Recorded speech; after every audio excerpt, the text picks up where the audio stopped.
Hi there. Thanks for joining me today. So we're going to talk all about continuous glucose monitors today. Hmm.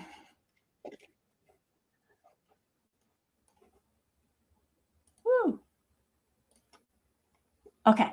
I was hearing myself in an echo. We're going to talk about continuous glucose monitors today, CGMs, because they've become really popular.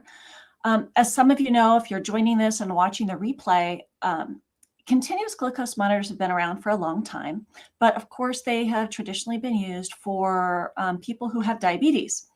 That's who they were insured for. That's who they were prescribed for. But you might have noticed that more and more people are using them.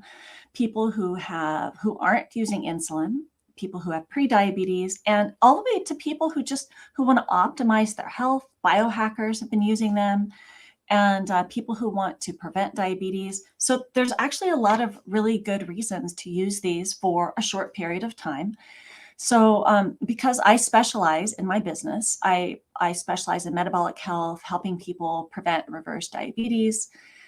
In my functional nutrition practice, I get a lot of questions about using continuous glucose monitors. And that's because I use them as a provider as just another one of the tools that I use with my nutrition clients. If I see somebody who I think has metabolic issues, we'll just all ask their doctor, could you prescribe one of these so we could use this for a month or two? And they do, and we use it, so they can understand how to use their diet skillfully to balance their blood sugar. No more guessing. We're testing and seeing exactly how food affects them. And I also run group programs. But aside from me and some other dietitians who I've trained to do this, we know there's a lot of tech companies, and there's a lot more tech companies popping up who are supporting CGM use.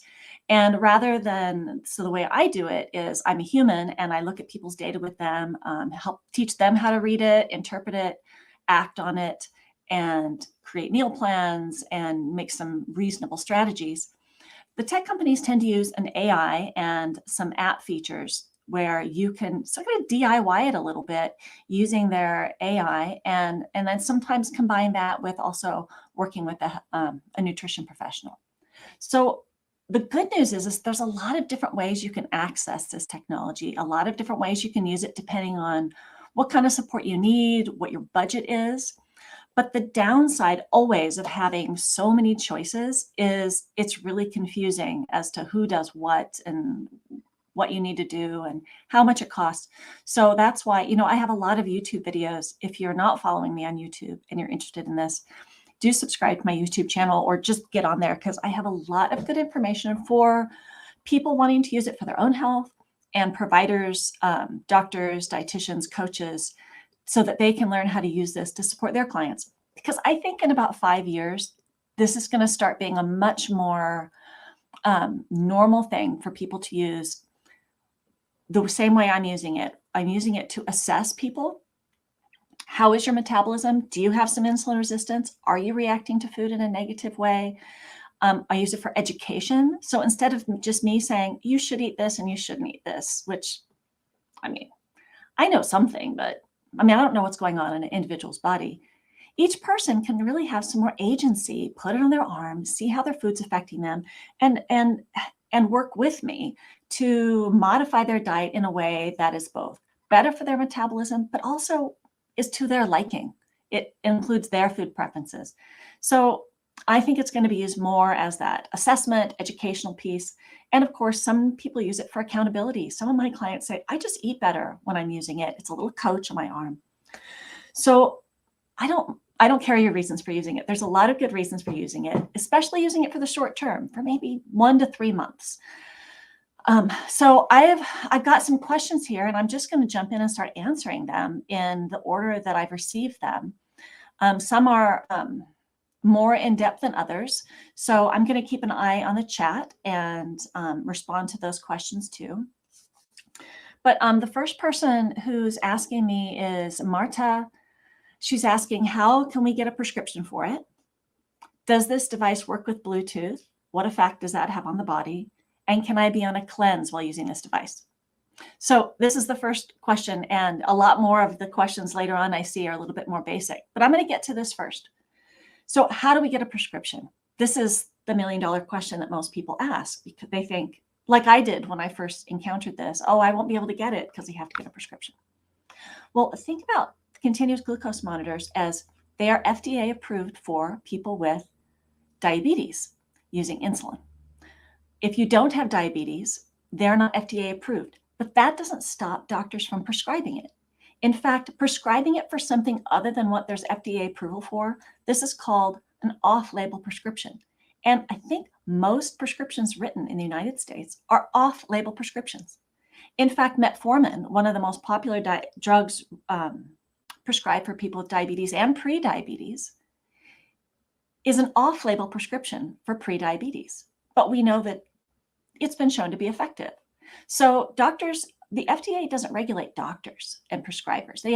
They regulate the manufacturers. So your doctor can prescribe it for you if they like. If you just say, hey, I have a history of diabetes in my family, I'm concerned, or wow, my numbers are going up, I'd like to take a little bit more control over my health and see how my food's affecting me. Would you prescribe one of these CGMs for me for 1 to 3 months so I can get a handle on that? Please. That's all you have to do, and your doctor should prescribe it. But here's the thing. Making an off-label prescription for a provider, there's a couple things they're looking for that they're obligated to be looking out for you. One is the price. They want to make sure that you have informed information about what it's going to cost. And I've noticed that a lot of doctors think that these continuous glucose monitors are more expensive than they actually are. And I think it's because there's 2 continuous glucose monitors that you can access as a consumer. And one is the Dexcom, the G6 or the newer G7, Dexcom. And the other one is the Freestyle Libre. Now you can get the Libre 2 and the Libre 3. The Dexcom seems to be doing a little more education with providers, and the Dexcom is much, much more expensive. And so providers tend to think that the Libre is also that expensive. And I'm not saying one is better than the other, but the Libre is less expensive, and you can say, I'm willing to pay cash. Could you prescribe this Libre? I know how much it costs, and I'll get into costs later. So that's it. Let them know you know what the costs are. You want the Libre. If insurance isn't going to cover it, and we'll go into that. I see there's questions about insurance. And so that's how you get it. When I work with my clients, whether they're in my group programs or we're working one-on-one, I give them a letter that they can download for their doctor that says, I am working with, hi, my name is Karen. Your patient is working with me for their blood sugar. Would you please write this prescription for this prescription code? And I'm going to be supporting them.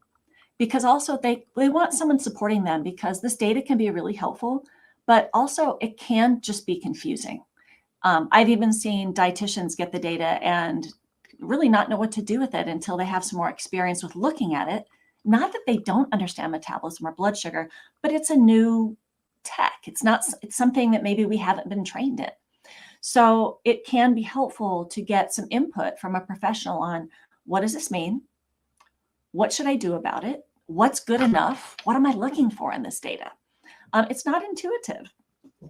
So they want to know you're getting support. They want to know that you know what the price is and that you're willing to pay cash, because it's not something that your doctor's used to. And in terms of, does it work with Bluetooth? Yes. The overwhelming majority of people, there's a free app that you can use with both of these. And you just either scan, or it automatically, the app picks up the sensor and all of your glucose data goes to the app on your smartphone, right? But you need to have, what's it called? Near field communication, NFC, in order for that to work. Otherwise, you use a reader. You buy a separate reader and you can use that, and it stays offline. The effect it has on the body, I really can't say that for sure. I don't think it has a huge effect. And for my patients, I don't tend to have them on a continuous glucose monitor for more than a month, maybe 3. So I find that the benefit far outweighs any small negative impact it could have. And can you be on a cleanse while using this device? Absolutely, yes. I think it would be great, because a lot of times I think about cleanses as something where you want to get your insulin levels down and have healthy blood sugar. So why not have some feedback? The next question is, what if my doctor won't write me a prescription? This is always someone's concern. It's a common concern. It's a common concern for people using it for themselves and for, say, dietitians who are working with patients and they want to get them on a CGM. Um, mo- Overwhelmingly, most doctors that I ask will prescribe this. It takes sometimes a little convincing, like with the letter, and I always remind my patients to advocate for that.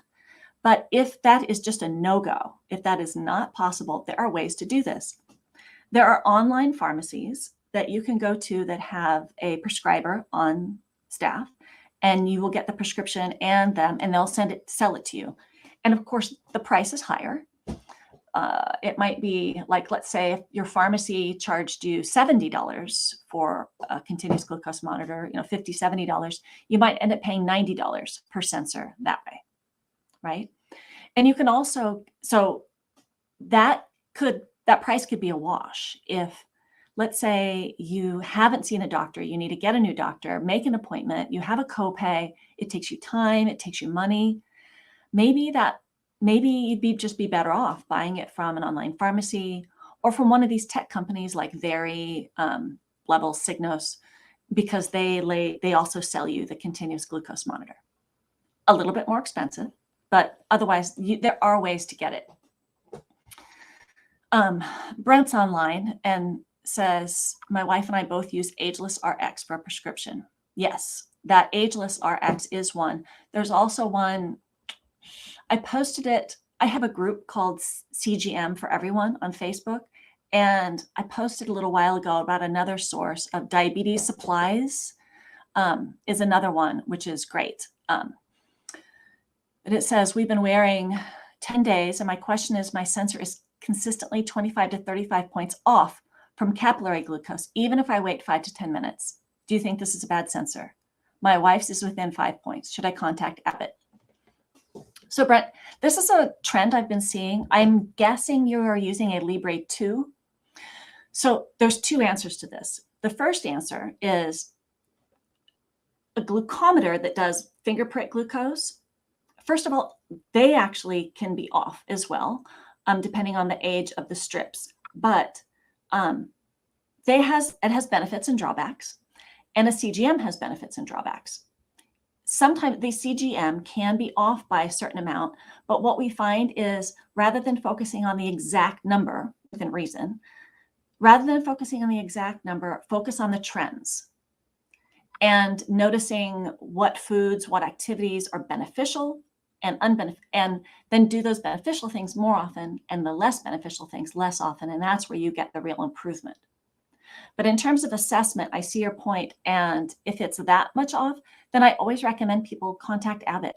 Just go to their customer service, their phone number, or they have a Facebook page that they are pretty active on, and send them a message and then ask them for a voucher or a free sensor to replace. But I've noticed this year, the Libre 2 has been way off for my groups. When I'm running a group and say there's 15, some people in there, it seems like there's at least a couple of sensors that are really problematic. So I'm generally, hi Patty. Yes, so I'm generally recommending people use the Libre 3. The Libre 3 is a little different. You don't have to scan it for one. I'm finding it's more accurate than Libre 2 lately. But the Libre 3 is not covered by Medicare, Medicaid right now because it doesn't work with the reader. So the answer is yes, Brent. I always contact Abbott if I'm having trouble with one of their products. And if it's defective, I ask them to replace it. However, if it's off by a consistent amount that's reasonable to you, you can use your glucometer and test it maybe 2 or 3 times and say, let's say it's off by 10 points consistently. Maybe your CGM is higher 10 points consistently. That's an opportunity to just internally calibrate it and know, oh, okay, whatever I'm reading on this sensor, I just always assume that I'm 10 points lower than what it says. So that's just a calibration that you can do in your head. It's not something you can adjust on your CGM. Great question. Which CGM should I get is another one that I hear a lot. And this is a great question. There's more than 2 types of continuous glucose monitors on the market, but for the people I'm working with, you're not going to go with the one that's implanted for like a long period of time. That's generally people with diabetes using on insulin. You're going to be looking at 2, the Dexcom, the G6 or G7, or the Libre, Freestyle Libre by Abbott, which is the Libre 2 or Libre 3. And then which one you choose, there's a lot of different variables. One depends on if your insurance is covering it, and we'll talk about that. If your insurance is not going to cover it, I just recommend using a Libre because they are far, far less expensive. And I recommend the Libre 3 for the reasons I just stated.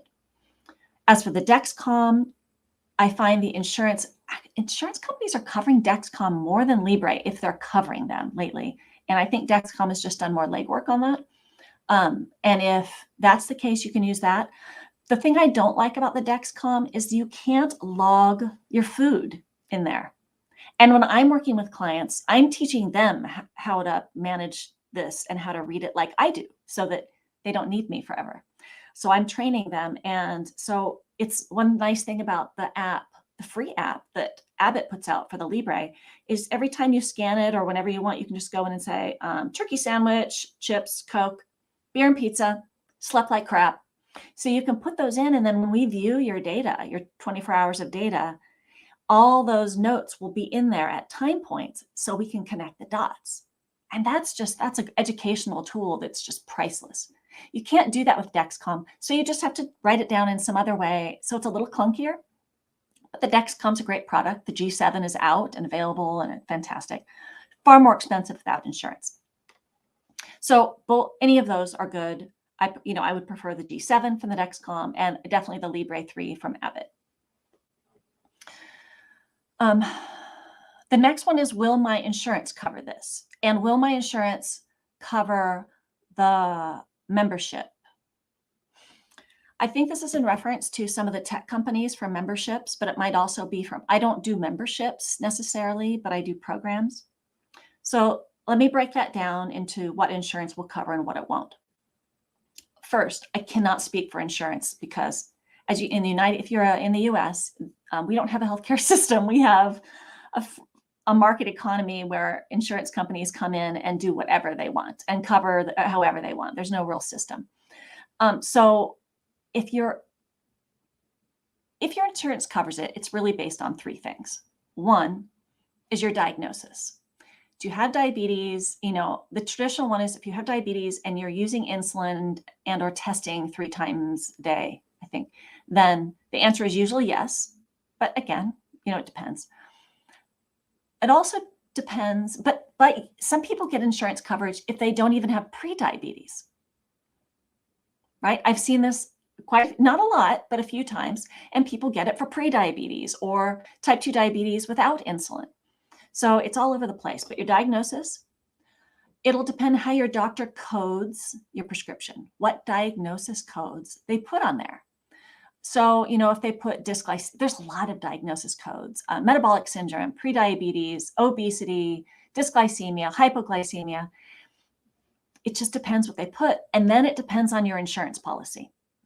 So there's so many moving parts to this that I never guarantee if insurance will cover it. You just have to call your insurance company and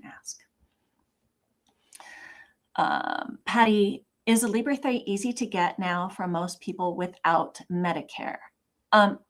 Yes. Well, and even people with Medicare, but you have to pay cash. I find the Libre 3 is widely available, I'll come to this for another one.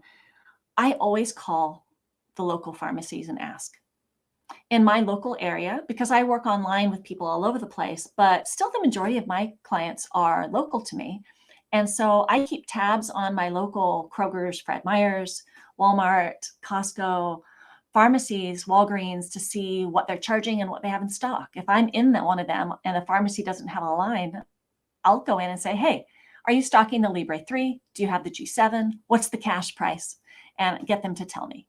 And I always tell my clients, before you go in and decide where to take your prescription, call the pharmacy that you usually use and see what they're charging.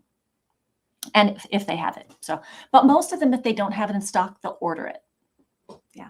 But that's, Patty, I know you're a provider. So for you, I would just call some of your local pharmacies and see what the deal is with them and badger them. Because if you ask the cash price and they don't tell you, just say, yeah, you can tell me. Just tell me how much it costs. And I'm a little glib about this because people asking for continuous glucose monitors when they don't have insurance coverage and they're not using insulin, it still seems kind of new. It still seems kind of new. It's way better than it was 2 years ago. When I started asking people, when I started doing this, I had to twist arms all over the place. But now it's just getting much more mainstream and people are more savvy. How much does this cost? How much will this cost me is the next question I have. And the cost, I think you'll get some of this already. The cost depends on a few things. But let's say for now, the situation is your insurance isn't covering it. And tangent, I find that some people who really need to be using a CGM because I know they have blood sugar issues, we will use it for a month without insurance coverage. And then I'll write their provider or give them, a little printout of some of the data that we've seen and improvements. Their doctor sees that, sees how valuable this tool is and how important this data is. That's my dog, Ozzy. And then they go, oh, wow, this is important. They'll see that blood sugar is an issue and how important this is. And lo and behold, the way they code is different. And now the insurance covers it. So sometimes we can start without insurance, give some feedback to the provider, the prescriber, get them on board, and then away we go. So it depends. I have more experience with the cash price of the Freestyle Libre CGM. I have never recommended a Dexcom unless someone has insurance coverage for it. And it used to be, really 6 months ago, you used to be able to get a Libre 14-day or a Libre 2 for $40 to $75 for a 14-day period. And they have gone up, and I see them more routinely at more like $50 to $75 a piece. And now, of course, because it's such a weird system, sometimes you can get discounts like GoodRx sometimes will give you a discount. And I have been quoted one price when I've called on the phone. And then once I go through and check out, it's a lower price I will go through Kroger or Fred Meyer's pharmacy and I have a much lower price. I don't know what happened. They just have this magic system that changes the price when you check out. So, it's a mystery, but I typically find that using a Libre is going to be, about $150 for a month. That seems to be what it is, but every pharmacy is different. Every pharmacy prices it different. So you have to call and ask. So Alicia wrote and said, my pharmacy stopped stocking the 14-day and gave me a Libre 2 instead. She was replying to an older YouTube video that I had. But now the alarms are waking me up in the middle of the night. And I called Abbott, advised me to cut off the low and high glucose alarm, but the one waking me up is the urgent low. Yes, the alarms. So whenever I work with people and I get them set up, the first thing we do is turn off the alarms because the alarms are critical life-saving features for people on insulin who are prone to dangerous hypoglycemia. If that's you, I'm not talking to you here. You keep them, you know how to adjust them. But if you're someone for whom hypoglycemia is not an issue, you want to switch all those alarms off. And I've got a video out there on turning off the alarms, but basically there's 4 alarms and there's a place on the app. If you're watching the hamburger menu, hit it, go to alarms, 4 alarms. 3 of them you can turn off: high glucose, low glucose, and signal loss alarm. Turn them all off. The urgent low, like Alicia says, you can't turn off. But what you can do is at night, turn off your Bluetooth. Just turn your Bluetooth off on your phone, and then it won't wake you up. It's really important because you do not need to be woken up by this. And no, Medicaid, Medicare covers the Libre 2. It does not cover Libre 3. And I believe that's because the Libre 3 doesn't sync up with a reader. You have to use a smartphone with it. So I don't know when they're going to change that. But right now, Medicaid doesn't cover the Libre 3. Let's see, the next person is from Gabriel. What if I'm a professional or a very informed consumer? It's just glucose values in the end, which is straightforward. And if I really need it, I can just get a dietitian to help me create a meal plan.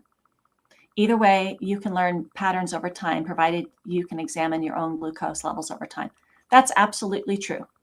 So there are ways you can do that. So if you are a professional or very informed consumer, you can do what I do, which is get a prescription, ask your doctor, or go to one of these online pharmacies, get your CGM, hook it up, and you can use, so I usually offer like a really bare bones DIY program to help people set up, and then off they go. And then they can just book a short Zoom call with me. I offer that just for people like that. But you can use that and then use the free software that goes with it from either Abbott, and Abbott uses LibreView, LibreView.com.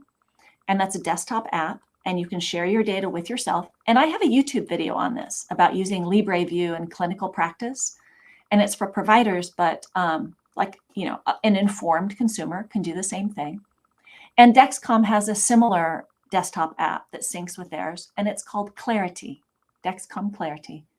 And you can look at your patterns. And then when you want to talk to a dietitian, nutrition professional, you can choose to share your data with them if you like. And then, they can help you create a meal plan and some strategies. So absolutely. That's what I think. I think it's what I'm trying to get across is what Flora and Gabriel has just asked is there's a whole range of ways you can use this depending on your own knowledge and your needs. You can do it just really bare bones DIY and just ask someone for a little bit of help because you know how to read the data. You can work with a provider like me or another dietitian who can help you. You can get a subscription through a tech company and use their AI and use a dietitian. So there's a lot of different ways. Let's see, Amy's on. ADT says, how long do most people use a CGM for if they don't have diabetes? This is great. So I'd say they usually use it for a month. That most people would use it for a month. Some people longer. And I'll tell you what the difference is. I recommend a month for most people because the first 2 weeks, I always recommend people in my programs to use the first 2 weeks where you are just collecting data. You're living your life exactly the same way you were before, eating the same foods, maybe testing some things. So if you're someone who, if you're being honest with yourself, you go through the fast food lane every now and then. Do it while you're using a CGM, see what happens. And then, it's going to be a hot mess probably. And so, okay, go through the drive-through again, get something different or modify your order, maybe hold the fries, get water instead of a Coke, see what that does. So experiment with things for a couple of weeks and then put your next sensor on because Dexcom lasts 10 days, the Libre lasts 14 days. Then you have 2 weeks to start dialing it in because with people in my group, what we do is we spend those first 2 weeks experimenting, but also leveling up our nutrition knowledge.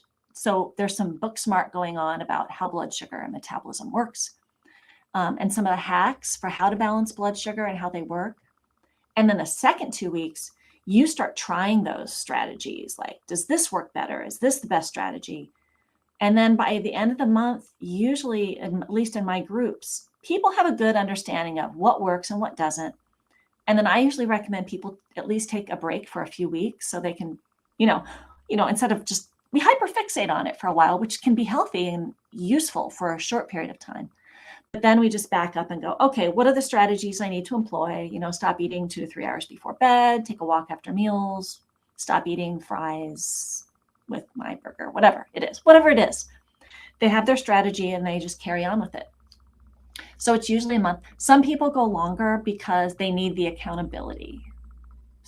And some people stop and then start again periodically, maybe about once every 3 to 6 months. They put it back on for a few weeks just to see how things are going. get a little accountability, tighten things up again, and then go off.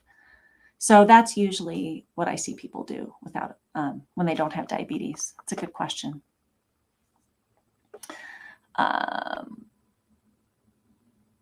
Do you have any advice for a non-diabetic patient, but who's not diabetic, but has a family history of diabetes, who wants to ask their doctor for a prescription?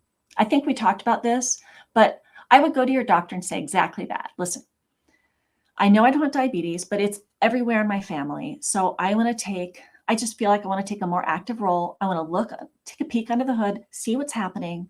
And I want it to help guide me on how to eat. So I'm moving away from diabetes instead of towards it. Will you please write me a prescription?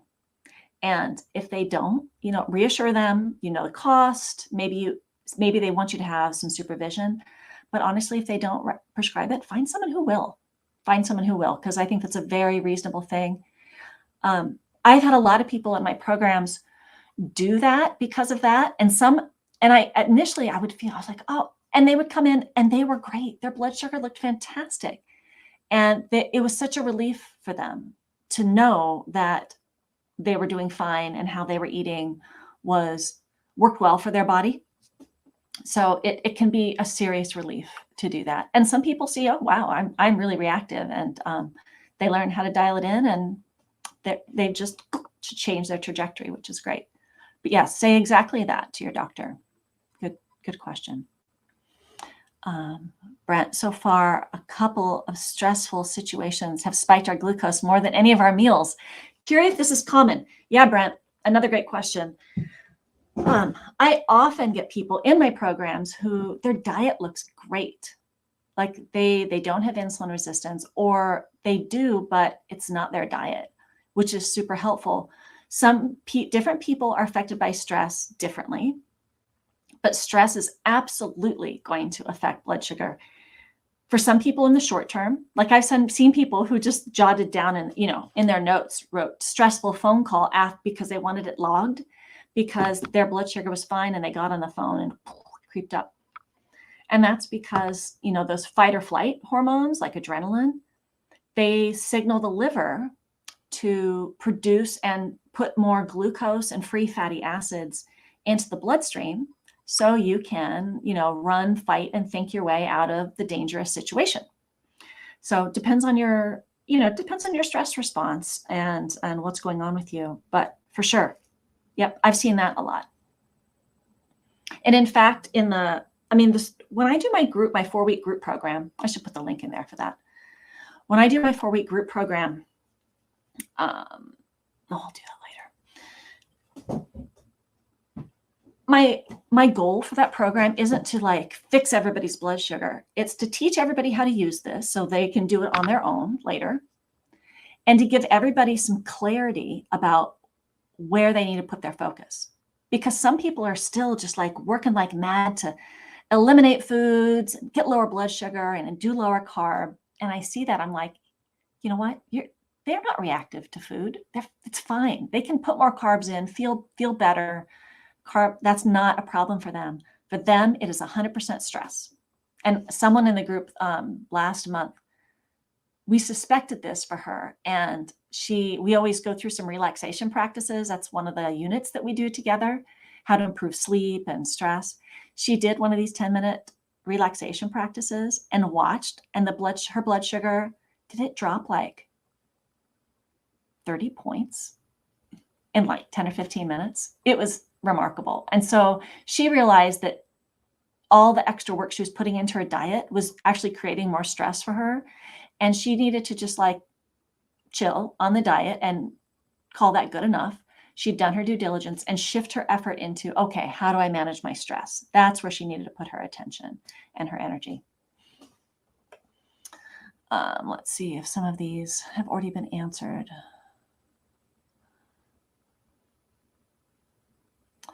I just want to continuously see, so this is Conrad Hunter. I want to continuously see my glucose levels and have them plotted to a graph I can later reference. No interpretation needed. Is that possible with the DIY program? Yes, my DIY program, you can do that. And you can do that with using the Clarity app for the Dexcom or the Libre View with the Freestyle Libre. And you can do that. Yep, you can do that with my DIY programs. And anytime I'm working with someone in any capacity, I make sure that they know how to use the Libre View if they want to use it, so they can see that. Will this work for gestational diabetes? Yes. And recently I saw a study that showed that using a CGM for gestational diabetes was preferable to and more superior to using an oral glucose tolerance test for pregnant women. This is not a surprise to me. This didn't require a study, but it is nice to have the study to back it up. Yes, so your metabolism does change when you're pregnant, and people will get gestational diabetes. That increases their chance of getting diabetes later, and it affects your baby. So yeah, using a CGM for a little while just to get a peek under the hood and see how things are going in there, really helpful to help guide you in your eating while you're pregnant. Also, when especially if you have other kids at home and you're pregnant, who has time to spend half a day at a lab doing oral glucose tolerance test that makes you feel like crap? Like, nobody needs that. So absolutely, gestational diabetes. It is not FDA approved for that. There's no reason. You're just putting one of these things in and reading it. It's safe. It's fine. I have been told I have hypoglycemia. Will this help? This is something a lot of people don't think about, but maybe they do. But hypoglycemia can be a really serious life-threatening problem. It can also be a real pain and an indication that you have dysglycemia, and that can increase your chances for diabetes. So I want to give a couple of examples of hypoglycemia in case this is something that you're experiencing. So one, there's a few people I've worked with who've come and said, I've been told I have hypoglycemia, I want to use a CGM. And I'll talk to them a little while, and I'm already thinking, I don't think this is hypoglycemia, but we use a CGM because their doctor has said, you have hypoglycemia. They don't.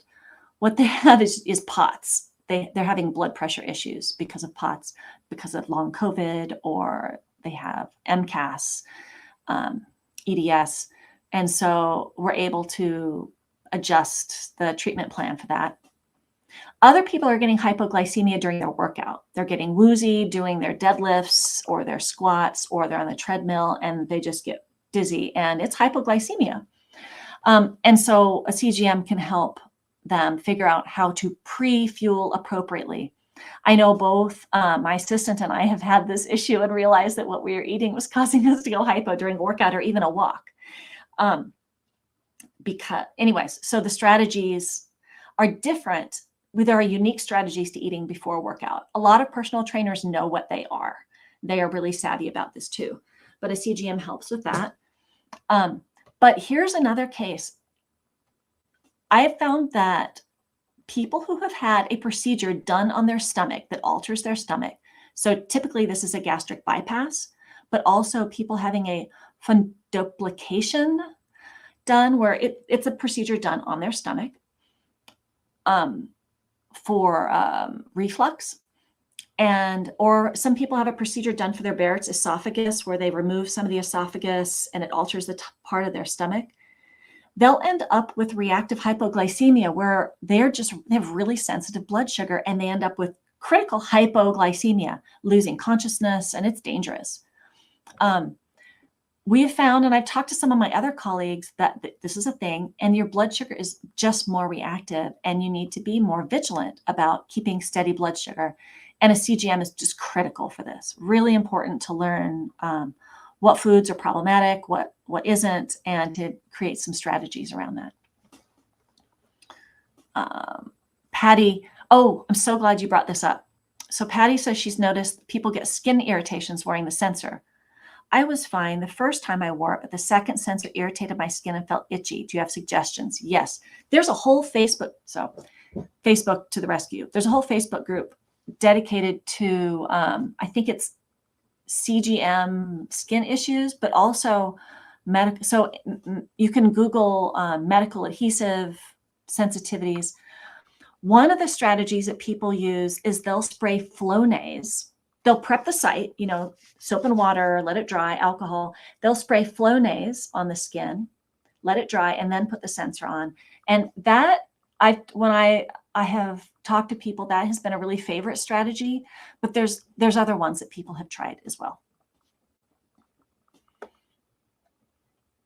I'm a breast cancer survivor and my doctors have me on a plant-based diet, but my blood sugar is now in the pre-diabetic range. This gets us into the topic of medications that elevate glucose. There are a lot of medications that cause hyperglycemia or high glucose, which can take somebody who had one issue. So you took a medication, and the medication, of course, is a side effect that gives you another thing. And so the first thing we do is we look up these medications and see, is it that medication? And if it is, we go back to the provider. Is there a different medication? Is this medication necessary? Is there something else we could do? Is there a different medication that would be appropriate? But if not, like in the case of people, there's some medications that people will be on long-term after they've had breast cancer that raise blood sugar. And so, yes, using a CGM is actually really, really important because they need to learn some strategies to keep their blood sugar down. Because, doctors are recommending a plant-based diet, which isn't bad, but sometimes it can be harder for some people to manage their blood sugar on that diet, not all people. So they just need to learn some new strategies around that, because increased insulin and blood sugar causes inflammation. And inflammation is a factor in maintaining the remission of your cancer. So having high blood sugar goes against all that other anti-inflammatory diet. So you need to find a sweet spot with that. So the CGM is really helpful for this. Carrie, who's an RD, asks,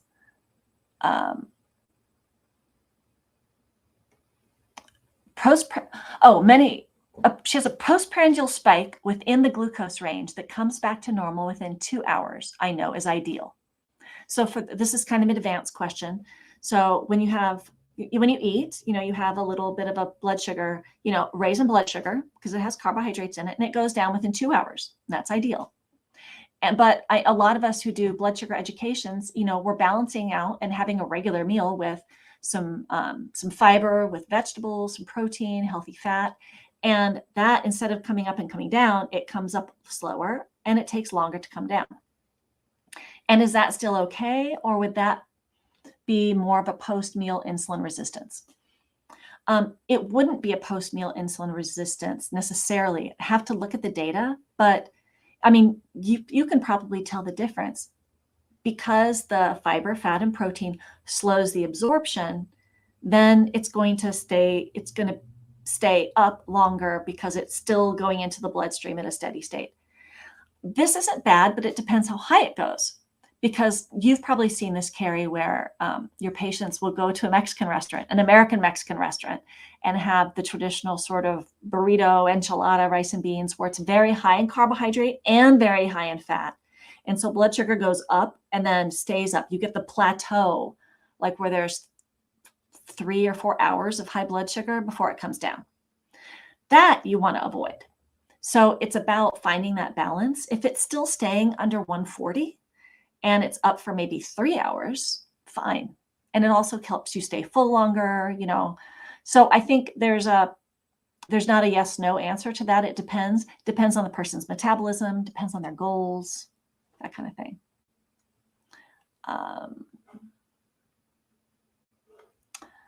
Let's see. I think this is the last question I have that was sent in. I have a history of eating disorders and have had success with intuitive eating.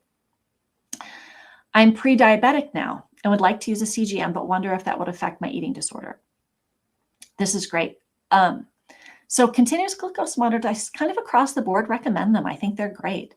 The caution would be someone with eating disorders, but the term eating disorder or disordered eating, there's a whole bunch of different kinds, different ways this manifests in somebody.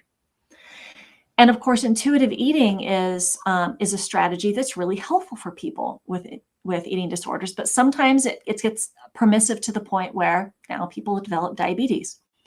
And that can be part of the process. So using a CGM can help inform intuitive eating. And I'd always recommend it for a short period of time. So there wasn't the chance to really obsess over the numbers too much, because you do need to be careful. And I would say always, if you do have a history of disordered eating, then it's good to have some supervision. So you have people to have a dialogue about it, whether it's your therapist, your nutrition professional, or both. But I think this is actually a really great way to do it, because now all of a sudden, if you have a diabetes diagnosis, you're going to be second guessing this intuitive eating. Well, should I eat it? Should I not eat this? What should I eat? The diet, I've talked to people who look at the diabetes recommendations, and it flies in the face of what they've learned so far and can be very confusing. So I think using a continuous glucose monitor with supervision for a short period of time actually gives helpful information. It doesn't, like in my programs, we don't make food bad. Like, whoa, that spiked your blood sugar. Like sushi. I always post that having a California roll or a spicy tuna roll on an empty stomach, my blood sugar skyrocketed. Does that mean that I can't have a spicy tuna roll? No. You need to be strategic and go, wow, that's really high in carbohydrates, spikes my blood sugar by itself.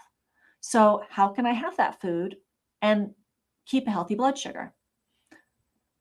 So we use these strategies like, why don't I have some protein first, like some sashimi or edamame, some miso soup. Those kinds of things will slow gastric emptying. And then instead of having like 3 California rolls, maybe I have 1 California roll, and before it, I have the sashimi and edamame and miso, and it's more of a balanced meal that is also easier on my blood sugar. Or the chocolate cake. Is chocolate cake off the menu forever? No. Maybe there's a period of time where you're trying to improve your insulin sensitivity, where you just go, this month I'm just going to not have cake for a while because I need to get this dialed in. But otherwise, cake on an empty stomach, disaster.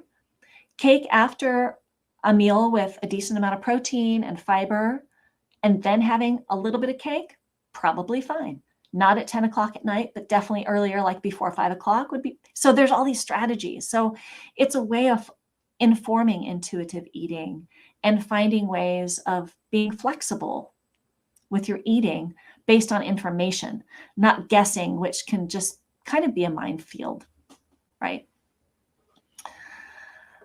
Right. I'm out of questions.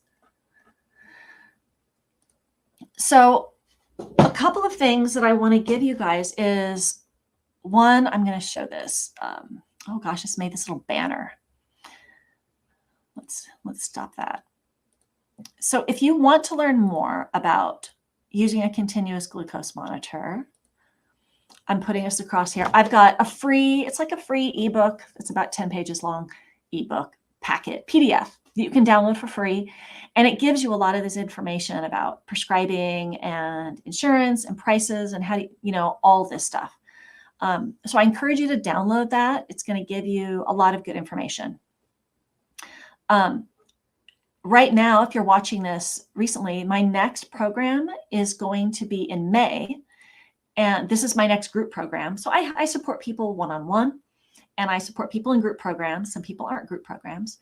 But if you want to get in on the May session, you can register for that. We start May 2nd, 2023.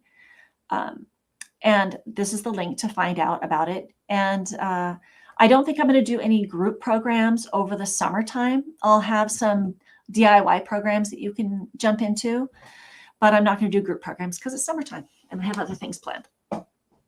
So that's that. If you're not ready for that and you want to stay informed about what's coming up in the future, you can get on this wait list for Hack Your Blood Sugar using a CGM. And this wait list is,